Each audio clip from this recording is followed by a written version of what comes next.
আপনারা কি কখনো শুকনো চাউলের গুঁড়ো নারকেল আর গুড় দিয়ে চমচম পিঠা বানিয়ে খেয়েছেন? দেখতে হবে একদম চমচম মিষ্টির মতো, কিন্তু খেতে হবে ভাপা পুলি পিঠার মতো। এই সুন্দর মজাদার সুস্বাদু পিঠাটি যদি বানিয়ে না থাকেন, তাহলে আজকের এই ভিডিওটি কিন্তু আপনাদের জন্য। অবশ্যই ভিডিওটি প্রথম থেকে শেষ পর্যন্ত দেখতে হবে।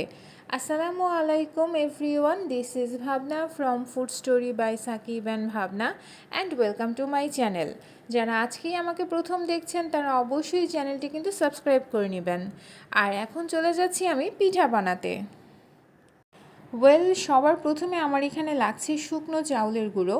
আপনারা যদি চান এক্ষেত্রে ভেজা চাউলের গুঁড়ো ব্যবহার করতে পারেন, ফ্রেশ কোরানো নারকেল।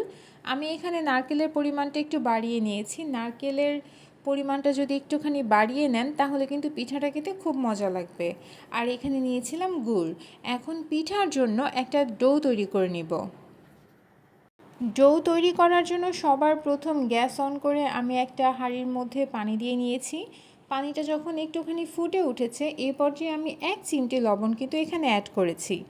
আর এখন অ্যাড করেছি চাউলের গুঁড়ো। আমি আজকে এখানে শুকনো চাউলের গুঁড়ো ব্যবহার করছি। আপনারা যদি চান এক্ষেত্রে ভেজা চাউলের গুঁড়ো ব্যবহার করতে পারেন, সেক্ষেত্রে পানির পরিমাণটা একটুখানি কম লাগবে। ওদিকে আমার চালের যে ডোটা সেটা কিন্তু রেডি হয়ে গিয়েছে। আর এখন আমি চলে গিয়েছি ভিতরের যে স্টাফিংটা করব, যে পুরটা আমি রেডি করব সেটা তৈরি করতে। চালের গুঁড়োর যে ব্যাপারটা, সেটা আমরা চালের গুঁড়োর রুটি যেভাবে তৈরি করি একদমই সিম্পল, ওইভাবেই আমি তৈরি করে নিয়েছি। আর অবশ্যই ডোটাকে কিন্তু আমি 10 মিনিট ঢেকে রেখেছিলাম যাতে সেটা প্রপারলি কুক হয়। আর এদিকে আমার কিন্তু যে ভিতরের যে পুরটা সেটাও রেডি হয়ে গিয়েছে। ভিতরের পুরটাতেও আমি খুব বেশি কিছু কিন্তু করিনি। আমি জাস্ট এখানে নারকেলটাকে একদম ভালোভাবে গুড়ের সাথে মিশিয়ে নিয়েছি। গুড়টার যখন একদম পানিটা একটু শুকিয়ে গিয়েছে, নারকেলের কালারটা চেঞ্জ হয়ে গিয়েছে, সেই পর্যায়ে আমি আমার পুরটা নামিয়ে নিয়েছি। আর হ্যাঁ, আপনারা যদি পুরটার মধ্যে চান সেক্ষেত্রে একটুখানি দারচিনি এবং এলাচ অ্যাড করতে পারেন। আর পুরটা যখন রেডি হয়ে যাবে তখন দারচিনি এবং এলাচটা কিন্তু তুলে ফেলে দিবেন। আমার কাছে পার্সোনালি মনে হয়েছে যে আমার যে গুড়টা সেটা কিন্তু যথেষ্ট ভালো, তাই আমি এক্সট্রা করে এখানে দারচিনি বা এলাচ ব্যবহার করিনি। গুড়টার কালারটা দেখে আপনারা বুঝতে পারছেন এটা কিন্তু খুব ভালো মানের একটা গুড় ছিল। সো আমার মনে হয়েছে যে গুড়টা দিলেই এখানে এনাফ, তাই আমি আজকে ওগুলো কিছুই ব্যবহার করিনি। আর এদিকে আমি কিন্তু পিঠা বানানোর যে প্রসেসটা সেটা তৈরি করা শুরু করে দিয়েছি। আপনারা দেখে নিশ্চয়ই সেটা বুঝতে পারছেন। পিঠা বানানোটা একদমই ইজি। আপনারা অল্প একটু করে ডো নেবেন, তারপর একটুখানি ভিতরে জায়গা করে নেবেন যাতে আপনারা পুরটা এখানে ব্যবহার করতে পারেন। তারপর ভালো করে সিল করে দিলেই হবে। আমার মনে হয় আমি বলার থেকেও আপনারা যদি একটু মনোযোগ সহকারে আমার ভিডিওটা প্রথম থেকে শেষ পর্যন্ত দেখেন, তাহলে আপনারা নিজেরাই বুঝে নেবেন আমি পিঠাটা কিভাবে তৈরি করেছি। আমি আপনাদের সুবিধার জন্য কিন্তু অনেকগুলো পিঠা এখানে তৈরি করে দেখিয়েছি। আর অবশ্যই আপনারা কিন্তু হাতে একটুখানি তেল মেখে নেবেন, তাহলে পিঠাটা শেপ দিতে আপনাদের সুবিধা হবে। আমার সবগুলো পিঠা কিন্তু রেডি হয়ে গিয়েছে। আপনারা দেখে নিশ্চয়ই বুঝতে পারছেন পিঠাগুলো দেখতে একদমই চমচম মিষ্টির মতো। পিঠাটি তৈরি করার সময় অবশ্যই খেয়াল রাখবেন যাতে ক্র্যাক বা ফাটা অংশ না থাকে। ক্র্যাক বা ফাটা অংশ যদি বেশি থাকে, সেই ক্ষেত্রে পিঠাটা যখন আপনারা স্টিম করবেন পিঠাটা কিন্তু খুলে যাবে। আমি আগেই বলেছিলাম দেখতে হবে চমচম মিষ্টির মতো, কিন্তু খেতে হবে ভাপা পুলি পিঠার মতো। তার মানে পিঠাগুলো কিন্তু আমরা স্টিম করব। আমি এখানে একটা স্টিমার নিয়ে নিয়েছি, আর এখন আমি পিঠাগুলো এক এক করে এখানে ছড়িয়ে দিচ্ছি।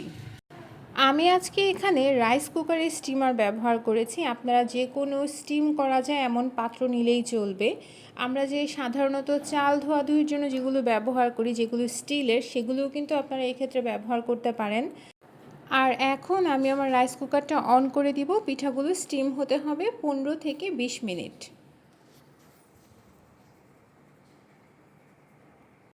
আমার পিঠাগুলো কিন্তু একদম পারফেক্টলিভাবে কুক হয়ে গিয়েছে। 15 থেকে 20 মিনিট হলেই এনাফ। এর থেকে বেশি সময় কিন্তু আসলে পিঠাগুলো স্টিম হতে লাগবে না।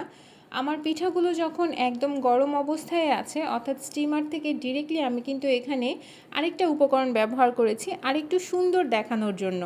আর এটা অন্য কিছুই না, এটা হচ্ছে গুঁড়ো দুধ। আমি এই পিঠাগুলোকে গুঁড়ো দুধে গড়িয়ে তারপর হচ্ছে সার্ভ করব।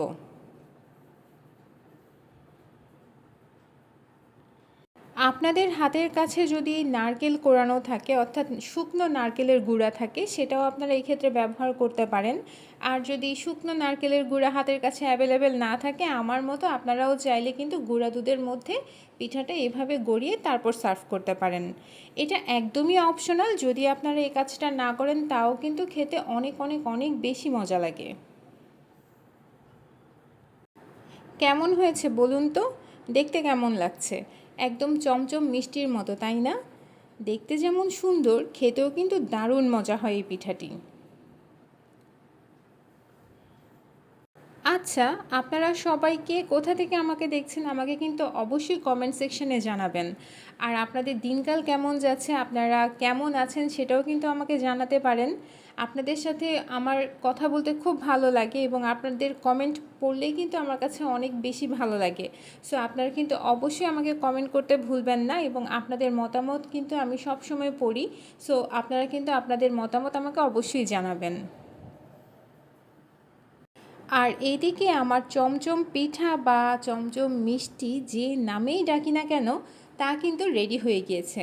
আমি একটু ক্লোজলি আপনাদেরকে দেখিয়ে দিচ্ছি পিঠাটা দেখতে এক্স্যাক্টলি কেমন হয়েছে।